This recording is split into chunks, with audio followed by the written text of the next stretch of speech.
are War Lions of Chrace, any good in patch 6.1.5. This is a unit I fully admit I never used in the past, so I'm curious how it works out after having seen, Saber-Tusk packs and stuff like that. Let loose the Cats of War.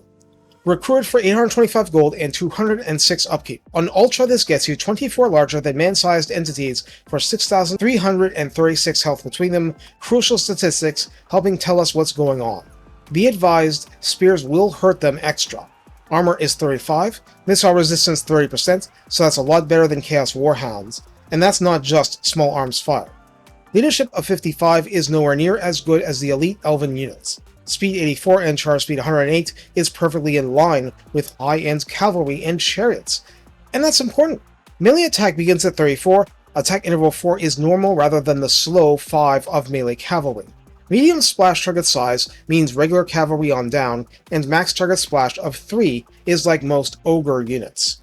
Melee defense of 30 must be the hides because they aren't blocking with their shields. Weapon strength 50 is split base 16 and armor piercing 34, ferociously armor bashing with a bonus versus infantry of 12. Not as much as a chariot, but with a lot more models than a chariot.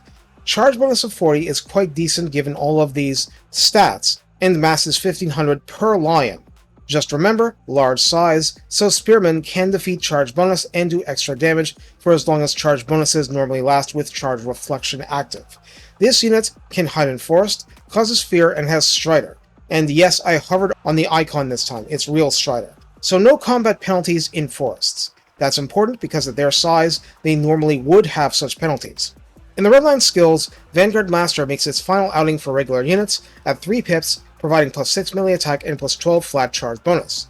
At rank 7, Silver Torrent provides speed plus 10%, weapon strength plus 12%, and missile resistance another 15%, so that's 45% total.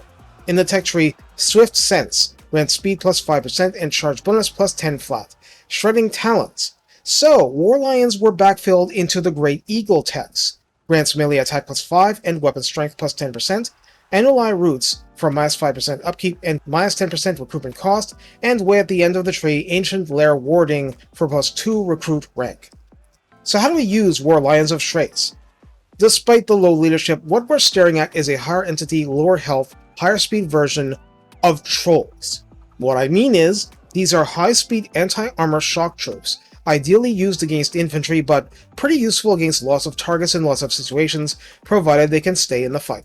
They are flexible, they are potent enough, but they basically need to have anvils for maximum utility. Now, I've been covering units of high speed and higher than normal armor that can function as that high-speed anvils for short periods, but which have limits for anti-armor work in pitched combat. Silver Helms and Dragon Princes.